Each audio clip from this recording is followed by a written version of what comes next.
अस्सलाम वालेकुम पाकिस्तान। क्या पाकिस्तान में हर वाक़ये के पीछे वाकई अमेरिका का हाथ होता है? क्या वाकई में अमेरिकी साजिश होती है हर हुकूमत के पीछे? इमरान खान की हुकूमत के पीछे क्या हक़ाइक़ थे?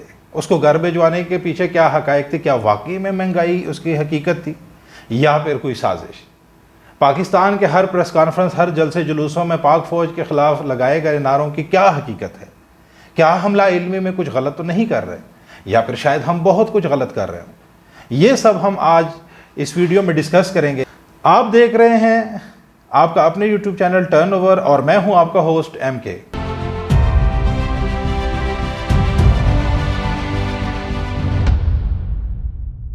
वीडियो को बाकायदा स्टार्ट करने से पहले एक गुजारिश उन तमाम व्यूवर से जिन्होंने अभी तक इस चैनल को सब्सक्राइब नहीं किया कि इस चैनल को सब्सक्राइब करें और बेल का बटन दबाएं ताकि हम आपको ताज़ा तरीन अपडेट्स और हक़ाइक़ से आगाह कर सकें। आज की वीडियो हो सकता है कि थोड़ी सी लंबी हो जाए, लेकिन इसको एंड तक देखिएगा ताकि आपको मालूम हो सके कि हमारे मौजूदा हालात में क्या हो रहा है और हमारे इर्द गिर्द जो हालात पैदा किए जा रहे हैं इसके पीछे क्या मकासद है। हो सकता है ये वीडियो थोड़ी सी लंबी हो, तो आपसे गुजारिश है कि इसको मुकम्मल एंड तक देखिएगा।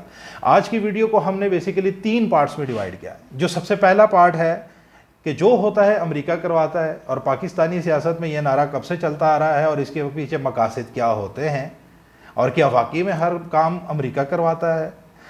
दूसरा हिस्सा है इमरान खान की हुकूमत की तब्दीली के पीछे मकासद। क्या महंगाई वाकई में इमरान खान की हुकूमत को घर भिजवाने में वजह बनी, या फिर ये कोई साजिश थी, या फिर ये किसी और तरफ इशारा था। तीसरा जो हिस्सा है वो हाइब्रिड वार के बारे में। ये जंग क्या है, ये कैसे लड़ी जाती है, इमरान खान की हुकूमत से इस जंग का क्या ताल्लुक़ था, और पाक फ़ौज के ख़िलाफ़ हर जलसे जुलूस और प्रेस कॉन्फ्रेंस में लगे नारों की क्या हकीकत है, और इसमें क्या हम लाइल्मी से कुछ गलत तो नहीं कर रहे, या फिर शायद हम बहुत कुछ गलत कर रहे हों। ये हम आज इस वीडियो में तफसील से डिस्कस करेंगे और इनके पीछे छुपे हक़ाइक़ को हम बरोएकार लाएंगे और आपके सामने रखेंगे ताकि आप फैसला कर सकें। नाज़रीन, आज का पहला पॉइंट जो हमने डिस्कस करना है वो ये है कि जो होता है अमेरिका करवाता है, और हमारी सियासत में ये सेंटेंस या ये स्लोगन कब से इस्तेमाल होता है और क्या वाकई में ये हकीकत भी है कि नहीं। नाज़रीन, ज़बान ज़द-ए-आम इस फ़िक्रे के इस्तेमाल हर पाकिस्तानी खुलेआम करता है। जब हमें किसी वाक़ये की समझ नहीं आती, या हमें उसकी हकीकत का पता ना हो, या हम कंफ्यूज हों, तो हम आराम से हर वाक़ये को अमेरिका के खाते में डाल के ये कह डालते हैं कि जो भी हुआ है ये अमेरिका ने करवाया है या ये अमेरिकी साजिश थी। इसके पीछे हक़ाइक़ कितने होते हैं हम इससे बेखबर होते हैं।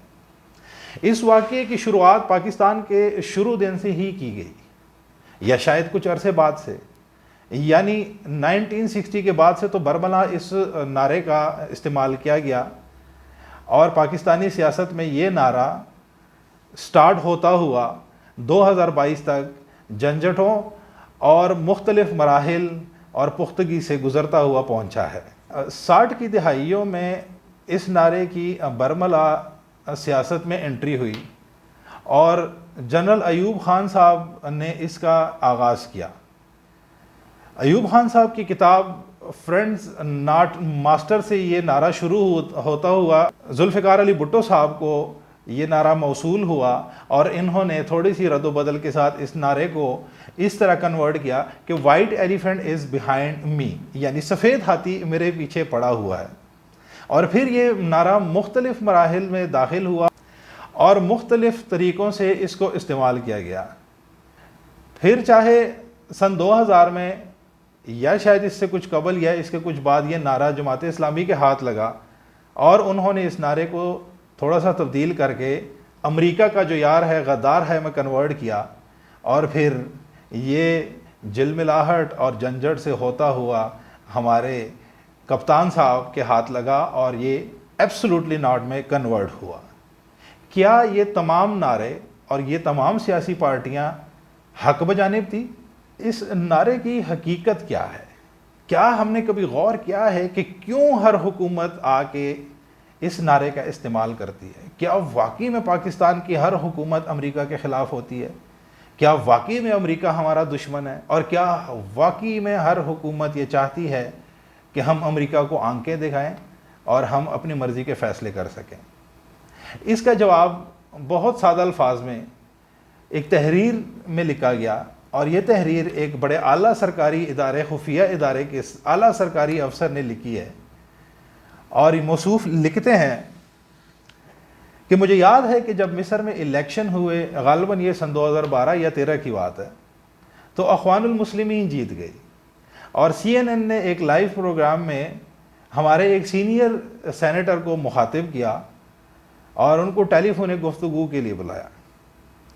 صحافی نے ان سے سوال کیا کہ یہ سب کیسے ہو گیا، جس پر اس سینیٹر نے کچھ یوں جواب دیا کہ اسلامی دنیا میں آزاد الیکشن کا ہونا وہاں اسلامسٹ کو جتوانے کے مترادف ہے، یعنی امریکہ اتنا بڑا رسک نہیں لے سکتا کہ وہ اسلامی دنیا میں آزاد الیکشن کروائے۔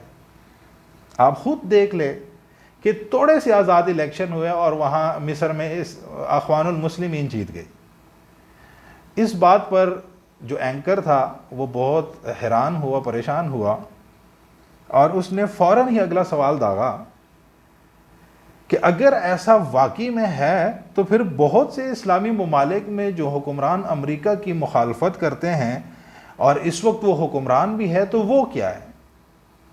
اس پر جو سینیٹر صاحب نے جواب دیا وہ سننے والا تھا۔ موصوف لکھتے ہیں کہ سینیٹر صاحب نے جواب دیا کہ مسلم دنیا کے سب حکمران امریکہ کی مخالفت کرتے ہیں، اپنے عوام کو صرف دکھانے کے لیے۔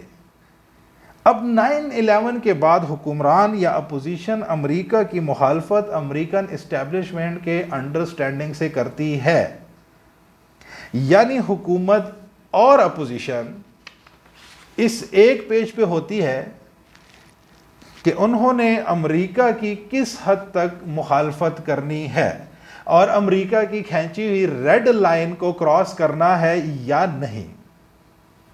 اس تحریر سے آپ اندازہ لگائیں کہ اس سلوگن کی حقیقت کیا ہے۔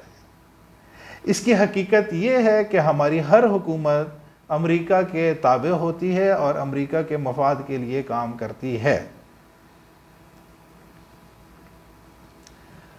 امریکہ اپنے مفاد کے لیے ہمیشہ پاکستان سے تعلقات قائم رکھتا ہے اور رکھتا رہے گا، اور ہم سے ہمیشہ اپنے مفادات کے فیصلے کروائے گا، ہم پہ چاہے آرام سے مانیں یا پھر ہمارا بازو مروڑ کے فیصلے کروائے جائیں۔